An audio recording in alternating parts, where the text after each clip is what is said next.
Hello, I'm Dean Barton, the president of the CAMA Saskatchewan chapter. I would like to welcome everybody to the webinar this morning. Well, we have another great turnout for our CAMA webinar, and thank you for your support. It looks like we've got people from all across the country tuning in today. We have another great webinar here today as well. We have a few non-CAMA members with us today, so we encourage you to check out our new website at cama.org for more information, and we would appreciate your consideration to join a CAMA chapter. CAMA has just launched their new name, and we are now known as the Canadian Agri-Food Marketers Alliance. Make sure you follow us on Twitter at CAMA_ACAM. Each of the provincial chapters work hard to provide the opportunity for members to connect with other agri-food marketers to grow their skills and their passion for marketing and communications. By becoming a CAMA member, you can also reap these benefits. We'd like to thank our event sponsor today, FCC. Their financial support not only supports our webinar today, but also helps to maintain the CAMA Saskatchewan chapter. We'd also like to acknowledge and recognize industry partners who have joined the CAMA National Sustaining Partner Program. These inaugural partners are committed to our ongoing focus of ensuring CAMA continues to be a dynamic, credible, and relevant organization for Canada's agri-food marketers and communicators.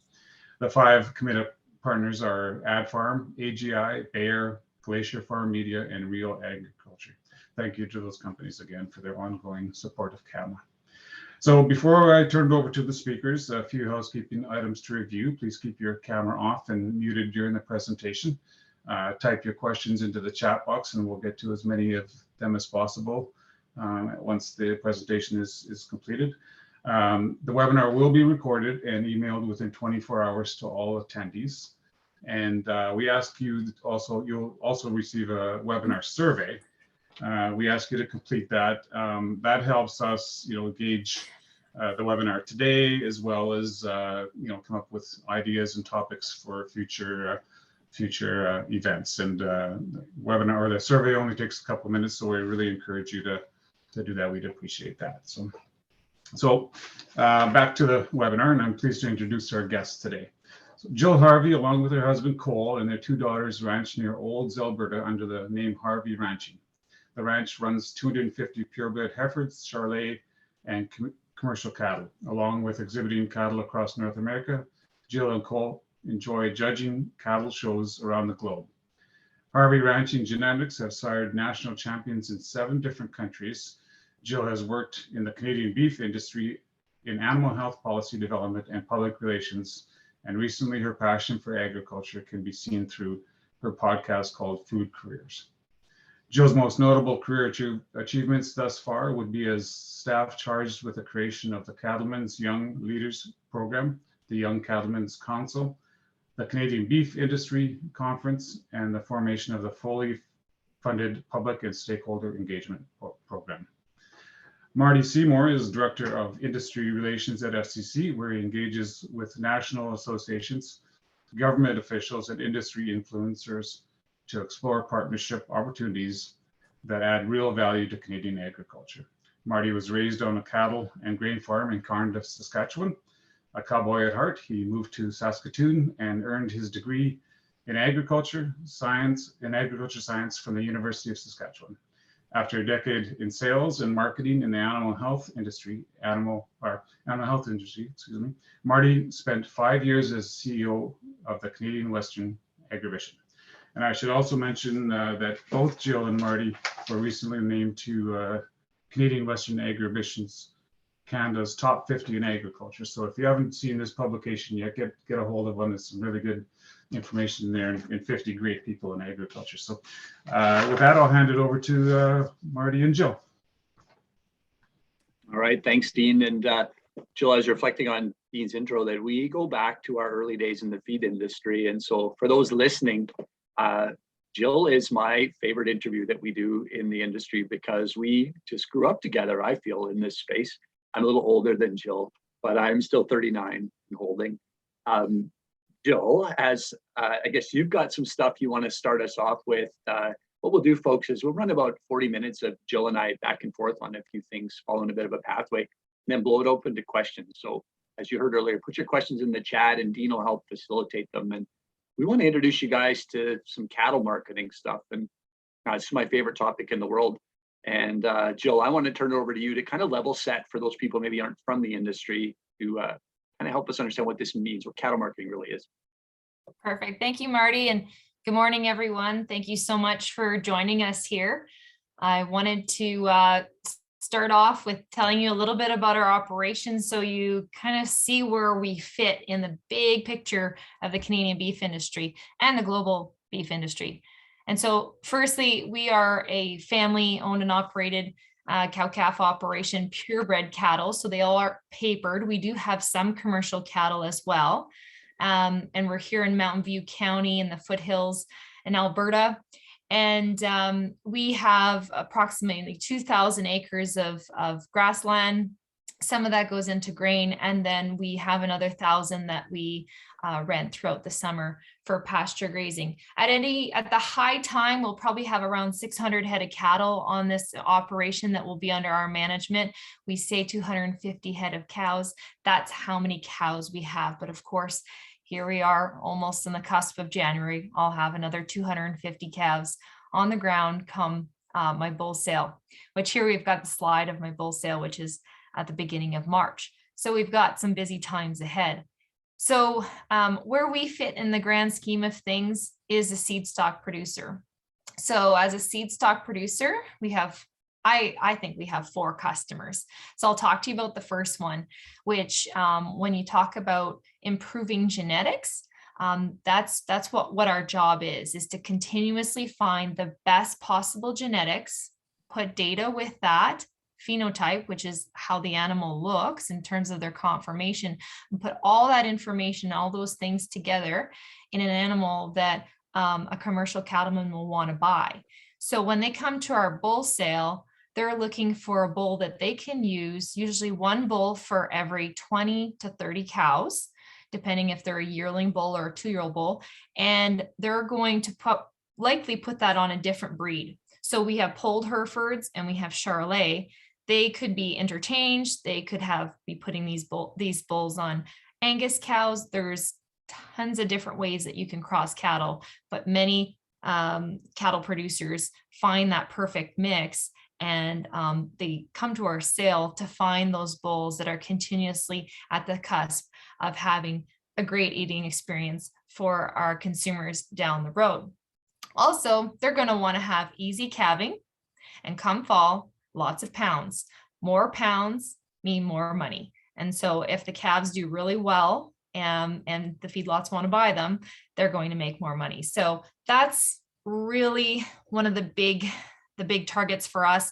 So this next week we'll be clipping these bulls, we'll be picturing them, we're going to get videos of them, get them in front of our commercial cattlemen, and we'll be having our sale at the beginning of March. This is the ad that we prepared for the Cattleman's magazine, and it'll also go into our 2 breed magazines, the Charolais Banner and the Hereford Digest. So I'll go to my next slide. The second customer that we have is other seed stock producers. So we're selling these live cattle to Canada, US, and Mexico. Last year, I was able to sell about 10 head to Mexico, and the US is another big customer of ours as well, but mostly domestic. And what people are looking for is, once again, the kind of data, the kind of pedigrees, cutting edge genetics, really good phenotype, good udders, good body shape, and all of the things that they'll be able to put within their herd to be able to sell to other commercial cattlemen or other seed stock producers. So this is a catalog that was put together, and actually it won some awards for Top Stop magazine last year. It was our dispersal of our Hereford cow herd, which was November 7th. And this was a step towards succession for our operation, where my in-laws are retiring, and we had a sale with approximately 100 head of Hereford cattle. And we were able to have 7,000 people view the videos online or be a part of the sale around the globe. And people were able to participate with buying online or being there in person. So that is just an example we gross just under $1 million.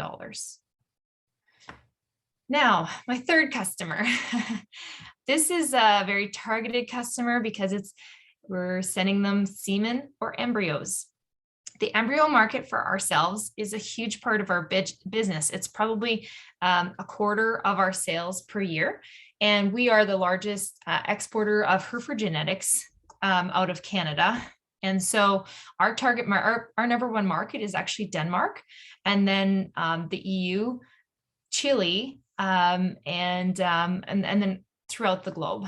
We do quite a bit of business. Also, just this week, sold the semen rights to one of my bulls. It's going to be in the bull sale for semen to Australia. So I sold the rights, send the semen, 450 vials, and then that person in Australia has the freedom to sell the semen for however much they want and to whoever they want.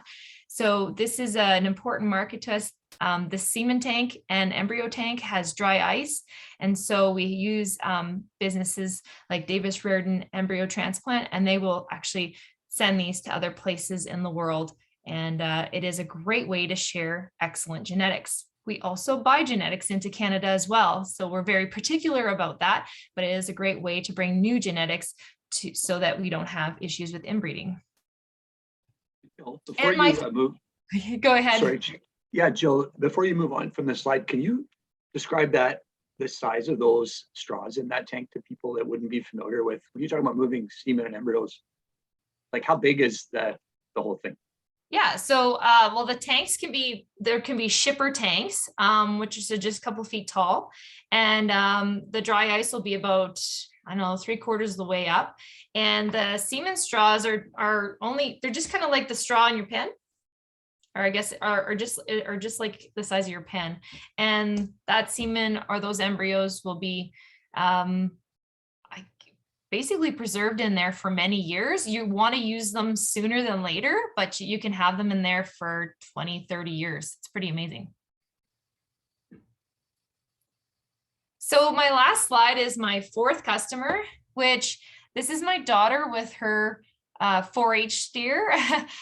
She has a junior beef club that she's a part of, and she was able to sell this steer locally.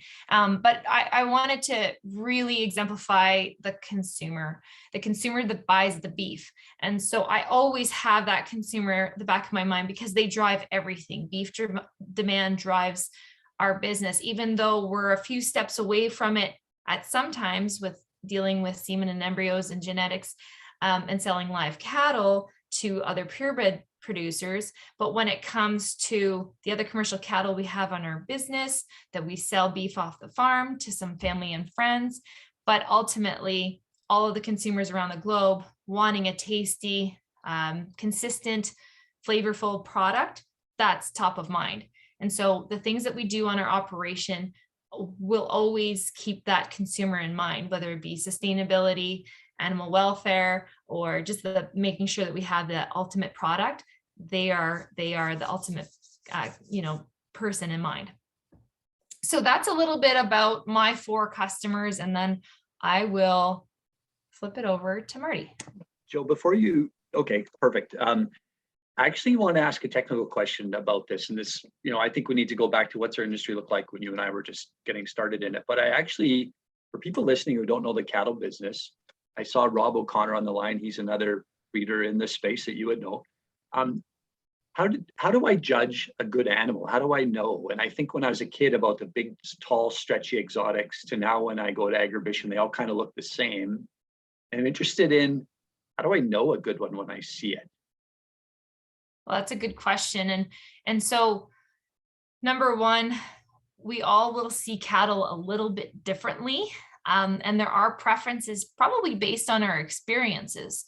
So on our cattle operation, when I look at polled Hereford cattle, for example, there are certain characteristics that people want and they want to buy them from us. So for example, there might be goggles around the eyes. Australians will not buy anything that's white-eyed, as they call it. They want goggles around the eyes. That's because of the sun and the potential for having some eye damage or having some pink eye or whatever it might be. And the same votes true for a lot of people in a lot of our clients in Canada now. They like to have those goggle eyes. Not only that, they would maybe sometimes like to have less white on their necks because they're wanting them to be, whenever they're crossed with a Black Angus, for example, the more color on the animal, the more it looks like a Black Angus, the more they might have that certified Angus and get a little bit more money, the auction market. So there are things like that that are more on color, phenotype, whatever, or sorry, more so on color. If you're looking at the phenotype of them, how they're shaped, you're going to want to have a long loin, because of course that's your top cut and the most money you're going to get at the store. Long loin, wide loin. Also, you're going to have a nice angle from the hooks to the pins, from the top of the animal down to the back of the animal, so that you're going to have some calving ease. So when cows are calving, the calf will want to come out naturally. Good feet and legs, that's a given. I mean, you're going to want to have longevity in your animals, be able to walk long distances, or if you're in British Columbia, they're going to need to be able to go up some mountains. So they have to have feet that are nice and durable and wide, and not have issues with the flexibility of their joints. The same goes with the front ends of the animals, nice and smooth, not too wide, because then that's going to be a calving ease issue. But yet at the end of the day, you're going to want to have some natural muscling to the animals. And so that they're more efficient, you get more yield, and you get more dollars at the end of the day. So and every breed has specific characteristics that they bring to the table that are of value. So that's why people like to mix them up to try to get the ultimate animal at times. So that kind of takes me to I think the debate in the industry probably forever was, why can't we do all this analytically through data? Like, we're judging cattle and how they look, and so you have a style preference. You offered color piece. Like, why isn't there the perfect cow? Well, I haven't found the perfect cow yet, but I think I have a few favorites that are pretty close.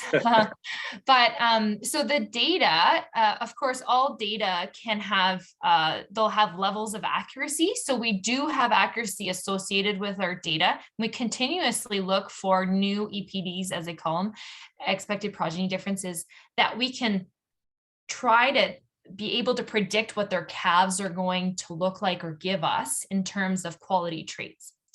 But effectively, as Rob mentioned there, the visual appraisal is still number one, because if the animal doesn't have all those characteristics that you're looking for, they're less likely to pass it on. And that's from years of breeding animals, of wanting animals that, number one, are pleasing to the eye, but number two, will continuously breed calves that look like them. One of the rules that I have in our farm is that if a cow can't breed better than what she is, she shouldn't be here. Her calves should always be a little better than her. And now so, that might, yeah. Well, and yeah, and so I can get myself there, and then I think about, is that a seed stock producer? So you would be, for those people that play around in the grain side, sort of that pedigreed seed angle where you're breeding the best. Is your value on that, Jill, the same as I might be on the commercial side of the cattle business, this breeding up philosophy? Is it the same through the whole value chain? It is. I mean, everybody wants to have, from what I've seen, wants to continuously improve. And so that's why there's competition. That's why we have sales, and people will be bidding against each other to try and find that next animal that will give you that additional marbling, or will be able to have less days on feed for their cattle and be able to market that aspect of them. And so people do look for different things that they say that that's kind of their thing, but effectively good looking animals that are, a sound structure, have some function to them, and effectively have the weight to be able to add more pennies to your pocket come the fall. That is something that not only commercial breeders look for, but purebred breeders do as well. Okay, let's shift gears a bit then, in the spirit of, we're talking to the CAMA group and marketers. And so you and I think we've got the technical stuff kind of anchored here, and probably lost a few people with some of our industry jargon, et cetera. But let's try to pull it back to maybe marketing, Jill. I'm interested in, you showed a picture of your catalog, if everybody remembers that first slide. Did we market cattle through catalogs the same 20 years ago as we do today? Well, they look a lot more modern these days, of course, but yes, it 20, 30 years ago, the industry was very similar. There are some staples that have stayed. And so those things all pertain to, number one, this is a people business.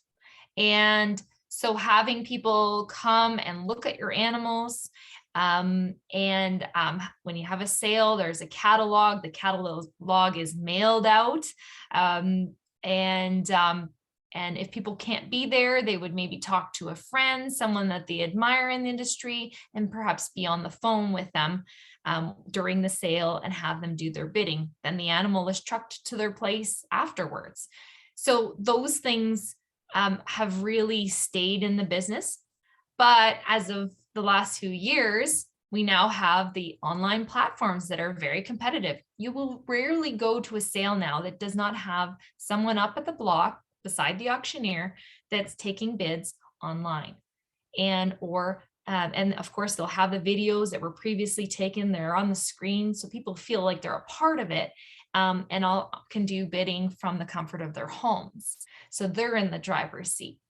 Now, obviously, the catalogs are also online, and there's ISUU, which is you just basically click along and the pages move. You can click on the picture of the animal and a video will pop up and you can see the animal walking around, so you can see if they have good functionality.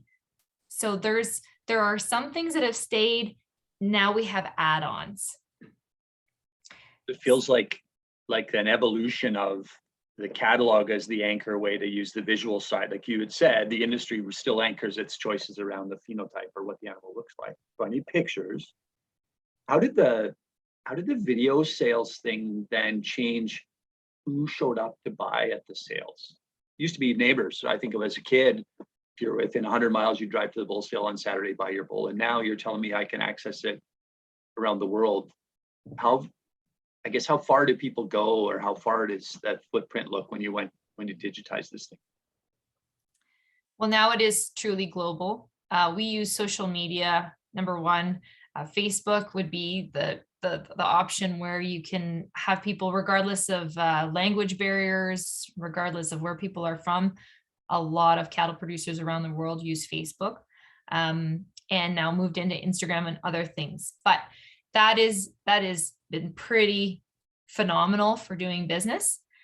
And so you share pictures, you share videos, you get to go to their website and see what their place looks like. There's imagery there, and you kind of fall in love with whatever the landscape looks like. And we do that. If you go to the Harvie Ranching.com website, we have lots of imagery, the Rocky Mountains, ourselves, and talk about, doing business with us as another family from Canada. Most of the people we do business with from other countries are also family operated as well. And so you have that commonality, right? But at the crux of it, they do have to be quality cattle. And so having those videos be just so well done, the right amount of time, able to upload them, whatever it might be, or pictures that are done just the right way. And of course, we hire people who will maybe take off the halter or change them up ever so slightly. There's a lot of conflict around that of how much you can doctor pictures. You also want to be legit, right? You don't want to be changing them too much. Some people change them too much and they don't look like the animal that you purchased when you get them home. So there's a lot of things that are part of it, but it's such a big part of our business. So I think you do an awesome job on your social media building a persona around the farm. And I think what I heard you talk about was the pictures on your website are more than just the cattle. That's part of the whole thing. And so pull us into your world a little bit about how you manage your social media persona, what people see in Harvie Ranching when they come online, like whether it's the static web or what you're doing day to day on your posts. Also, do shout out for your social handle here too, Jill, so people can follow you. I love your Insta in particular. Okay, perfect. Well, thanks, Marty. I did have a podcast called Food Careers for a couple of years where I interviewed people all the way the food chain, from restaurant owners to potato growers, whatever, what have you. So I did that for a couple seasons, and that was under the handle Bright Pasture. Now, what I've done with Bright Pasture since I've put Food Careers podcast on the shelf for a while, is I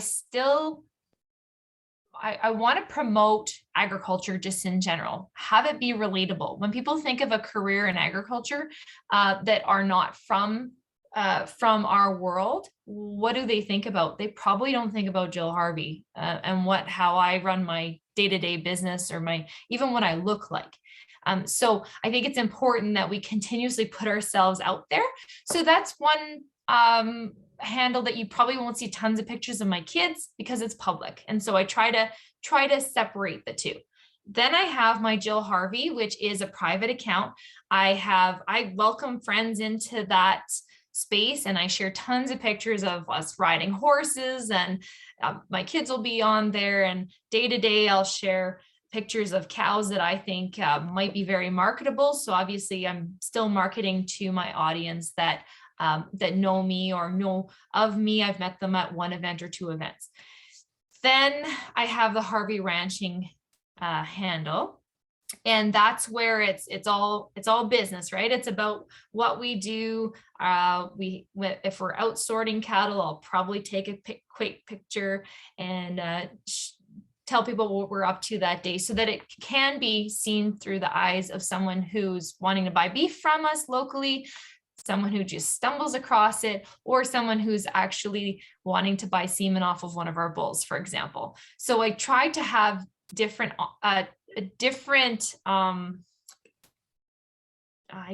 handles for different audiences based on my comfort level, or how I feel that they should view our business or me, for example, and what I'm willing to share. Yeah, I have a relatable piece on this. I think about how I manage my social is kind of 2 or 3 lighter posts that I tend to use humor. It's a bit of my currency, and then hit somebody with something that it's of, I'll say, deeper value. And so it's the get you interested, so that when I post something that's serious, that you'll read it. And I'm interested if you have a formula that you're using on your business account, Jill. Like, you take pictures chasing cows, but ultimately you want to get a nice profile of your heifer that you're trying to market at some point. How, you've got some deliberateness, but how deliberate are you? Okay, so number one, on Facebook, if I post something on our Harvie Ranching and I do not pay for it to get out to people, then it has minimal traction. And so I have to post it on my Jill Harvie private account, which has probably a similar audience. So sometimes what I'll do is I'll post it on Jill Harvie, and then I'll have Harvie Ranching just share it, for example. If I'm wanting to get a large audience and it is truly an animal I'm wanting to sell, I will put some money in behind that Harvie Ranching post. So there's ways of doing things without having to pay for it to be able to get an audience. And basically you kind of have to do it through your own profile. And so sometimes I'll throw it out through my own and then get it out there. Now, as far as I'm an advocate at heart, right? So I'm always thinking about the consumer. Even today, my 10-year-old daughter came home last week, and she told me that she saw Bill Nye the Science Guy, and he said that cows are bad for the environment and you shouldn't eat meat. Can you imagine? I knew this day would come. So I had a chat with her teacher, and I gave her a lot of information, and she's like, I'm so sorry, Jill. She's like, we talked about the fact that cows have a positive effect on the environment, but I forgot it was in the movie. And she said, I know we're in an agricultural community, rest assured. I said, well, could you show Guardians of the Grasslands? It shows another perspective. And she said, well, I wanted to show it during the wetlands chapter of things. But she said, okay, well, I'll show it next week because it's fresh in the kids' minds. And so it's being shown today. And so those aspects of our entire industry, all of the good things, also have to be put out through our social media channels as beef producers. Even though we're running our business and I have those 4 consumers in mind, that 4th one, it better be there because it runs everything else. I would not want to be the teacher in Olds, Alberta, teaching Jill Harvie's children about why cows are bad. That would not be like the job I would want. And well done, Jill, on changing the conversation to say, hey, run that Guardians of the Grassland video. I think that was super clever and speaks to your role in advocacy, which maybe I'll fast forward to some of your experience at a time when you were in working for the CCA and doing the advocacy work, but also became the face of the McDonald's campaign in the early days. Maybe you can tell us, explain the campaign, because not everyone on this call may have seen or heard that and your role in it. Okay. During the Rio Olympics years ago, we believe it was 2016, McDonald's ran not only an English version, but also a French version of a commercial that was on our farm where we had school children come for a day, and I explained all things about beef cattle. And so that ended up being a huge undertaking. I had McDonald's filming here for about a week and a half, which is pretty much crazy, but and we had the French school children were from Montreal. So obviously these kids were all actors and their parents. And so we had to house them at our place. There was no stone left unturned. Let's just say that. And so it worked out really good. I'm originally from Ottawa area, so I'm bilingual. And the experience with McDonald's was like first class. When the commercial came out, and then the advertisements were on billboards and they were in stores, it was a bit overwhelming. It was the same week as Canadian Beef Industry Conference. And as I mentioned, the Rio Olympics. So people actually were watching TV, crazy enough, instead of Netflix. So people were coming at me every which way, and it was all very positive. I think it was the second week where things got a little nerve-wracking for me. Of course, the first shot that comes on the commercial, it says Harvie Ranching, Old Alberta. So some people were reaching out to us through our other platforms because of course we put ourselves out there. And then I thought to myself, okay, so McDonald's, for their businesses, their headquarters, they have security, they have all these things in place, but what's in place for me? Now I'm out there and there are some weird people messaging me. So I will say that there were some parts of it that I didn't love. And I really realized that I would never want to be famous ever, because this is like, it was like a little sliver of the pie of fame. And it was really something I did not like when it came to on social media and things being said about me, of people that didn't know me, the trolls, whatever it might be. But I did develop a thicker skin, which prepared me for my later years when I was on TV and I was doing interviews and so on. So I will say that it actually all worked out. But it is something to always keep in the back of your mind whenever you're in a role like that, or you put yourself out there to be on a commercial. Are you ready for the negative too? So there's probably people on this call, and I know at FCC we do this where we might interview some customers, and no, we wouldn't do McDonald's level promotion, but thinking about, is there something we should know on this side when we phone Jill Harvie as a representative of the industry to ask you to do that? Like, if McDonald's had told you, one, would you have even listened? And two, would you kind of wish you knew up front? We had a small conversation about it, and I did have to sign off on some paperwork, but you don't know until you're really in it of what else could come at you. So, I think making sure that it's true to the person. So when they were interviewing me here, I did have a moment where I had a star moment where I was like, I had enough. I've got to go away for 2 minutes. And it was so funny because the director didn't want to tell me what he wanted to hear from me. But what he was asking me makes no sense in the cattle world in Alberta. So he kept on asking me why their ears were so important. And I was like, so in the southern states, they have eared cattle, big eared cattle, and they kind of flop them and they keep themselves cool. That's not a thing here necessarily. And so when he kept on asking me after the 15th time, I was like, I need a break, because I had a vision for what the commercial should look like, but the director had a different version.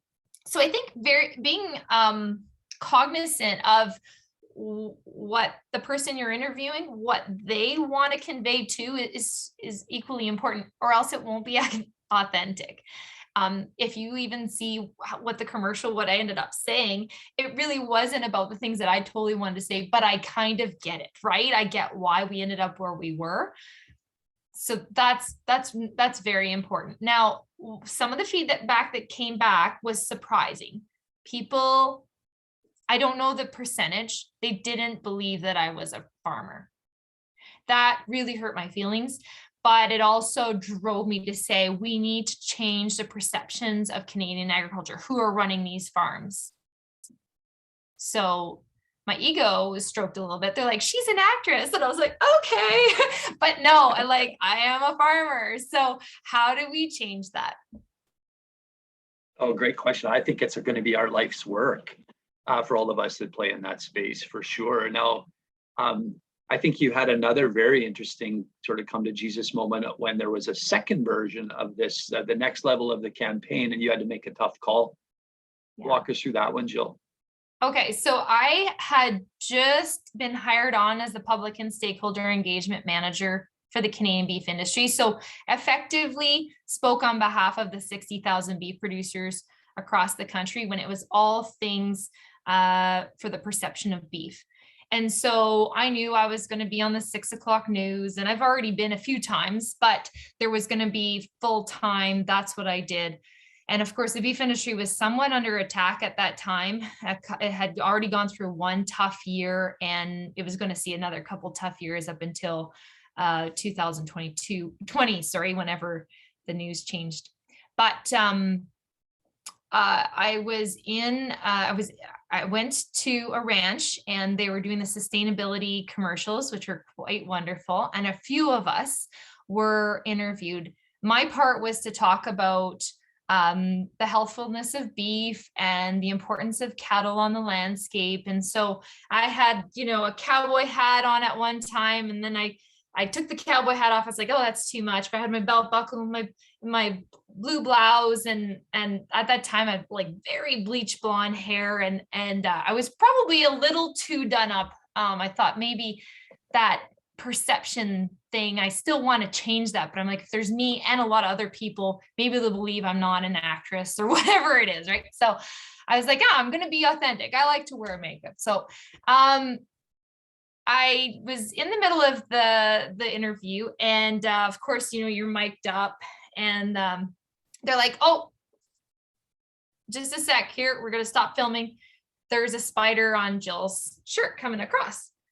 So of course I looked down, I'm like, oh, just a spider. I'm not afraid of those. I'm like, but I'm terrified of mice. And that's the worst thing for a farm girl.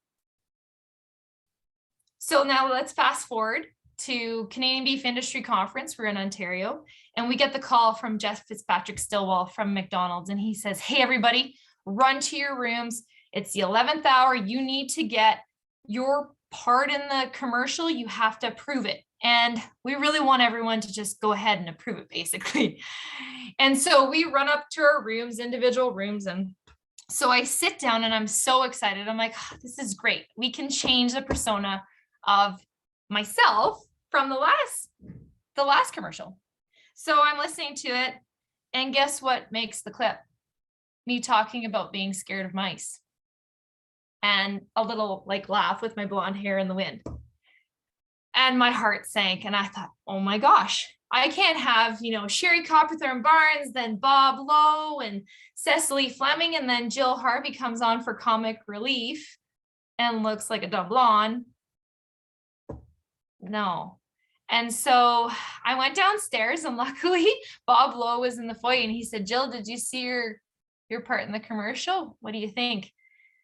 I said, I don't know, Bob. And he said, that's good that you don't know, because, and I said, yeah, I gotta say no. So I sat down in a meeting with McDonald's that afternoon. I said, I can't do it. You have to either pull me out or put a better clip in. So they pulled me out. And that was the best choice. I think that the comic relief for me, I didn't see it in there, but I don't think I could recover from that. That is not who I am. And it wasn't representative of what I was brought there that day. So I really was happy that I decided not to just, be part of the team and say yes.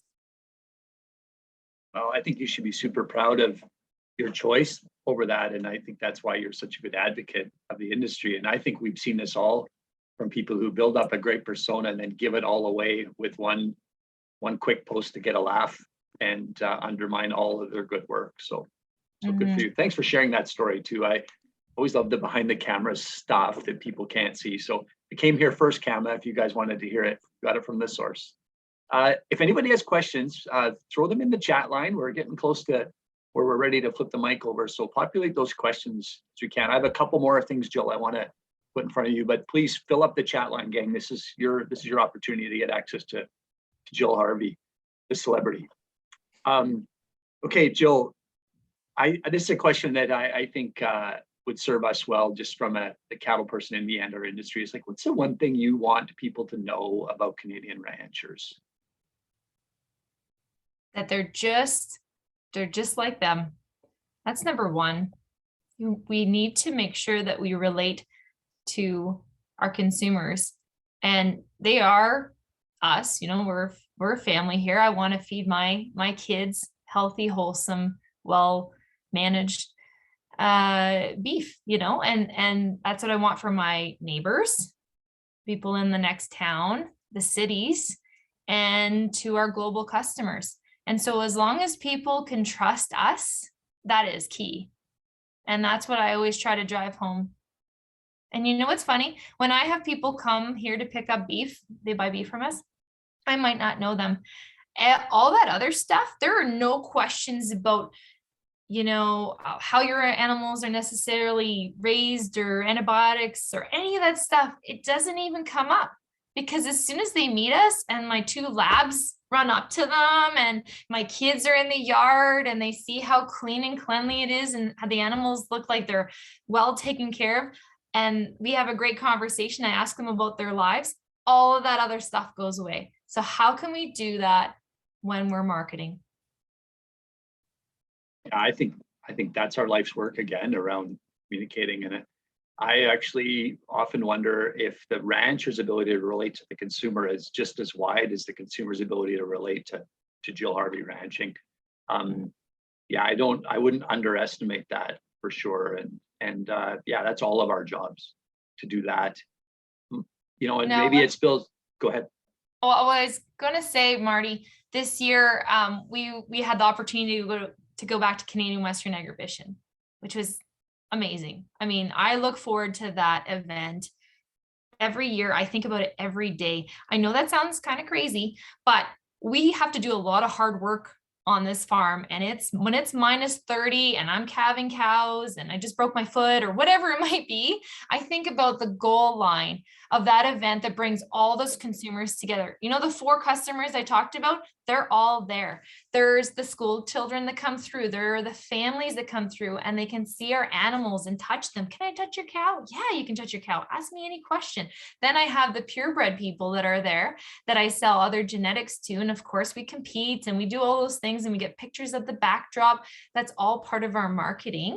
And then I have my commercial cattlemen that come through that are like, oh, I wonder what does Jill have in her string for a bull this year?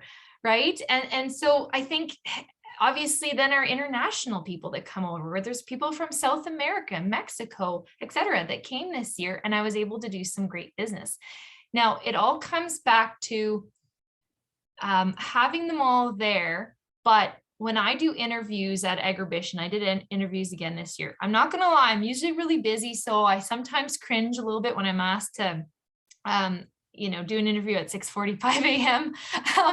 But on live TV. But the number one thing that was asked this year, and I'm so happy about that, I just have to mention it. They asked me, why is Canadian Western Agribition important to the economy in Regina and in Saskatchewan? It blew me away 3 times. That's never happened before, Marty. That's never happened before. And I was so happy. The media were incredibly friendly, and they get it. They got it, how important that event, that agricultural event, that very much beef event is important to Regina and making sure that it's a go. So I just wanted to mention how we are able to relate in a lot of ways. And sometimes it's through making Regina be successful. Yeah, actually, I mean, preaching to the choir about agribition and the sort of the emotional connection to it, but also my notice being a local here was the absence of agribition and big events last year in the industry. I think gave a renewed life to the validity of them and what value they bring. So whether it's the economic value, or in your case, being able to touch all 4 of your customers at the same time. I jumped over that question around trade shows at the start, and I meant to ask you about it, but it's an extension of this. I think I know where you sit on the validity of trade show as far as I think of agribition as whether you're displaying livestock or tractors, the validity of it. If you looked out 5 or 10 years, Jill, where's your thoughts on trade shows, maybe how our industry uses them? Remember, we're talking to marketers here that might be spending dollars and activating those spaces. Interested in what you think it looks like from a cattle perspective. Well, I certainly feel like the absence of trade shows and of cattle shows, for example, they were still going in some places around the world. It affects our bottom line in such a way that, for example, the National Western Stock Show, Denver, did not go last year. Another huge event in Oklahoma took its dates, like went right on top of it. And it took everyone. There's 10,000 entries for January in Oklahoma. Express Ranch has put a bunch of money in it, and it's going to happen. Denver, I haven't heard of how many entries they have. They've had a lot of challenges, and it's kind of sad. There's so much history there. But if you don't go, someone else is, and they're going to reap the benefits. So Denver is going to be pretty small this year, and I think they're going to feel the effects of it. I'm not saying that Denver won't get it back, but Oklahoma, they're winning. Everyone. Okay, so if you ask me, Jill, would you go to Denver, Oklahoma this year to go and look at bulls and see what bulls I want to use next year? I would say Oklahoma. That's where all the national shows are. And so when you think about that, of any trade shows that you might be putting on, or some or you're thinking about a booth or whatever, what have you, you have got to show up. You have to show up. If you don't show up, someone else will. And so whatever it takes, you have to think about, yes, there are customers that maybe they like to be on webinars like this, for example, or they can't get off the farm much. So it works out really good that they read an article and that your product was featured. But there are a lot, and I mean a lot, of people that still need to see people. And it is a people business. And to shake somebody's hand is very important. So figuring that part out, I would say, is going to continuously be critical to the success of the various companies that you work for or work with. Yeah, and I don't know, maybe I'm too close to it, but I share your views on that, Jill. And I think if business development was built around the fax blast that my mom used to get in 1992 saying she should buy XYZ through faxing, and then email spamming, and now LinkedIn push notification, if it really was the answer, we would be doing it. We've been trying this for 30 years. So I do believe there's a role and a place for trade shows, but I don't think we can stay idle as an industry of how to innovate and make them add value for people coming to town. So I want to turn over to some questions. Dean, I should get your help here moderating this a little bit, throwing up a Sure. question that you would have. Yeah, sure. Just let me get on here. First of all, thank you very much for that presentation, Jill and Marty. Very informative. I know I learned a few things. I'm glad you touched on a few things coming from the marketing angle, and I'm glad that you touched on trade shows, in particular Agribition at the end, being from Regina.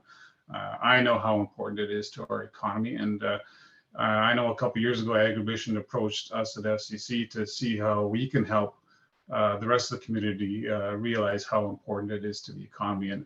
And Jill, I love when you said just at the end that it's a people business and you still want to shake a person's hand or give them a fist pump nowadays, whatever it may be. But I think that's so important, and it's good to hear that trade shows are still a very important tool for both producers in the industry and for people selling their product. The other thing, also coming from a marketing slash printing background, I'm glad to hear that the physical catalogs are not dead. And I could just imagine, and I was going to ask about the video sales versus in person, but I think you covered that really well as well. So I had a few wonderabouts and questions, but we do have a few in here that we'll get to first, and we've got about 10 minutes or so. So Robert Menzies, he's from Manitoba, lab grown beef. Jill, when do you see yourself getting into this? And Marty, when do you see FCC getting into this? All right, so I can start. Actually, FCC's Canada's Agriculture Day 3 years ago, I believe, I had the opportunity to interview Sonia Roberts from Cargill. At the time, she was managing all things lab-grown meat with Cargill, and so Marty thought, well, hey, let's put the beef producer interviewing the person who's going to compete against her and the company that they're both really tied to and make their living by. So it was a really interesting interview. From what I can see is that it's still a long ways away in terms of its development, but also marketing wise, I think that the beef industry will have many opportunities to really say, okay, we can compare apples to apples here. And I think people will want our authentic product.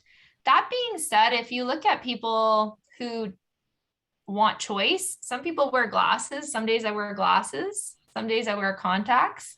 So if people want choice and they want lab grown meat, that's fine. I don't have an issue with it.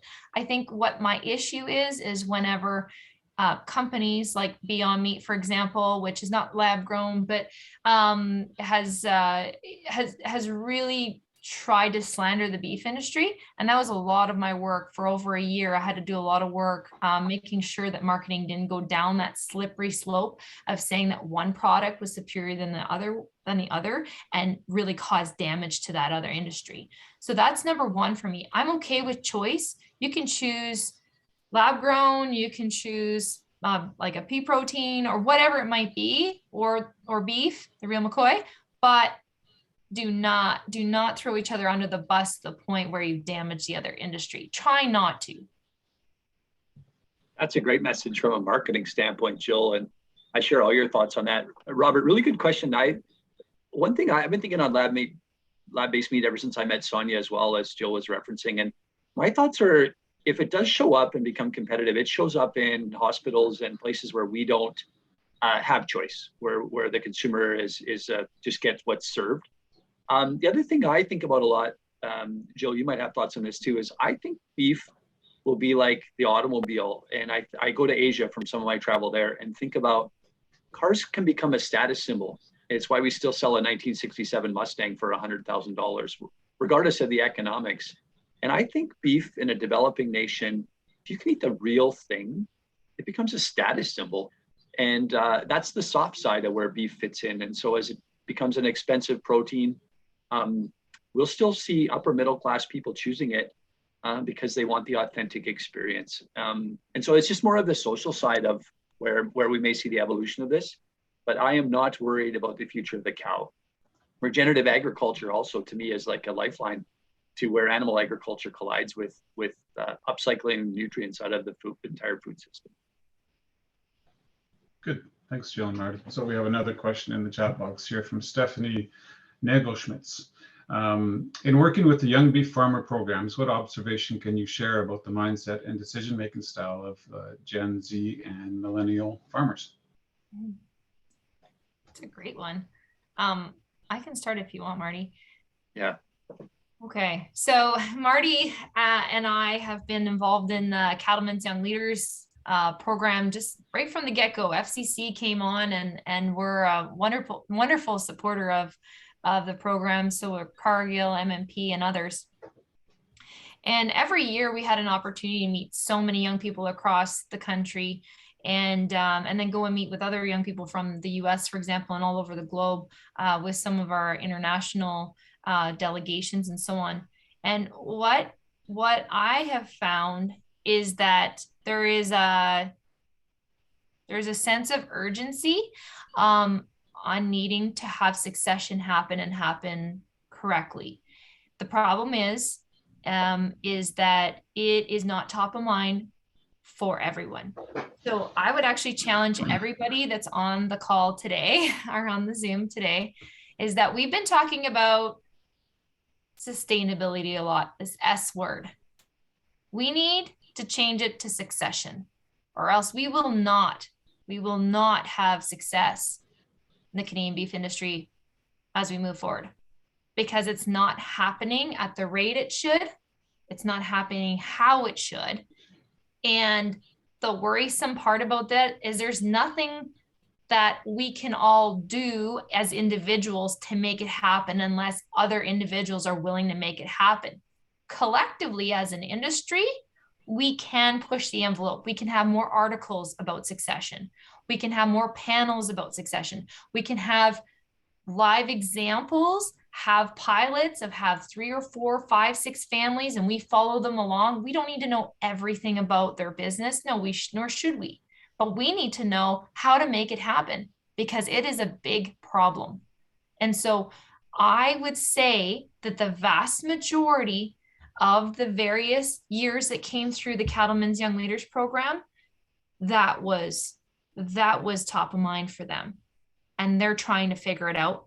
There's a lot of great resources out there, but guess what? Unless people are willing to make a change, it's not going to happen.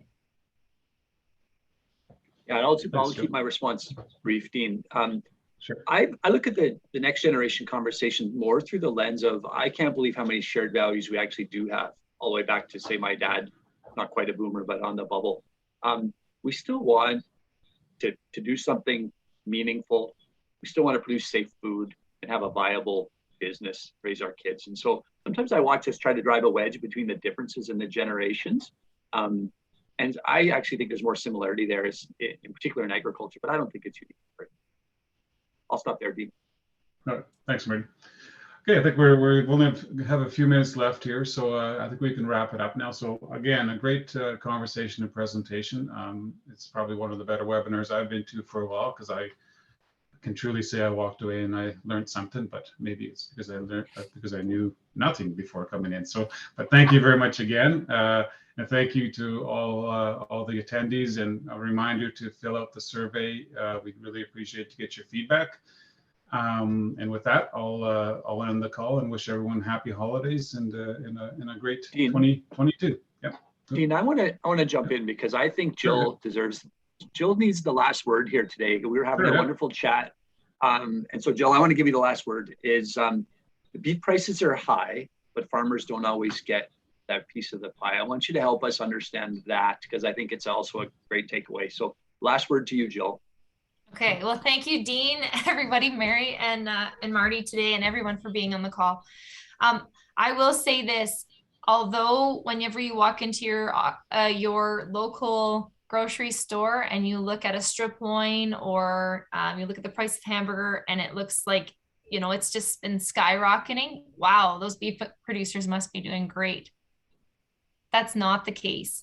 And so I do believe that we have some challenges ahead of us. I can't say for sure how this should work. If we're seeing the move towards potentially having more producer-owned packing plants to be able to process our animals, but the demand is high.